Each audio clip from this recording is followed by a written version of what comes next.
ሰላም ጤና ይስጥልን የቻናላችን ተከታታዮች እንዴት ናችሁ? በዛሬ ቪዲዮአችን ደግሞ ጉበታችንን ለማጽዳት የሚረዱንን 5 ወሳኝ የምግብ አይነቶችን ነው የምንነግራችሁ። ከዚህ ቪዲዮ የሚጠቅም ነገር ነው የምታገኙት። እስከመጨረሻው ተከታተሉ። ጉበታችን እንግዲህ 24 ሰዓት ሰውነታችንን ለማጽዳት የሚተጋ በጣም ብዙ ስራ ያለበት የሰውነታችን ክፍል ነው።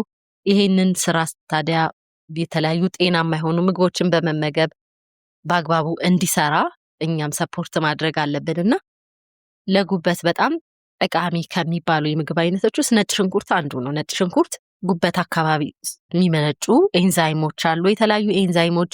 እነዛን ኤንዛይሞች አክቲቬት በማድረግ ጉበት ስራውን በአግባቡ እንዲሰራ ያደርገዋል። ሌላው ቀይ ስር ወይም ቢትሩት የምንለው ነው። እንዲሁ ጉበት ስራውን በአግባቡ እንዲሰራ በጣም ነው የሚረዳው። ቀይ ስርም በተለያየ መልኩ አመጋገባችን ላይ ብናካትት በሳላድ መልክ እንዲሁም ጁስ አድርገን በጁስ መልክ ይዘቱን በእሳት በጣም ሳናሳጣው ቀይ ስርን አመጋገባችን ላይ የማካተት ልምድ ቢኖረን እንዲሁ ጉበታችንን ለመንከባከብ በጣም ነው የሚረዳን።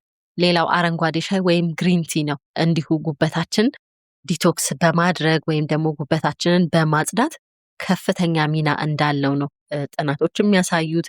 ሌላው አቮካዶ ነው። አቮካዶ እንደዚሁ አመጋገባችን ላይ ብናካትት አጠቃላይ ለጤናችን በጣም ጠቃሚ ነው። እንዲሁ ጉበታችን ስራውን በአግባቡ መስራት እንዲችል እንደሚያስችለው ነው ጥናቶች የሚያሳዩት።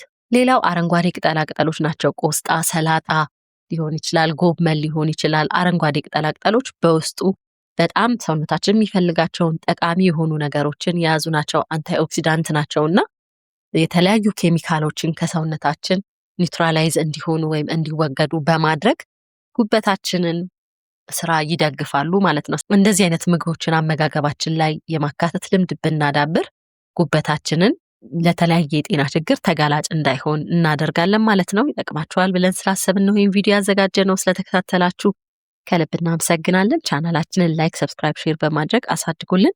ቻው፣ ሰላም ሁኑ።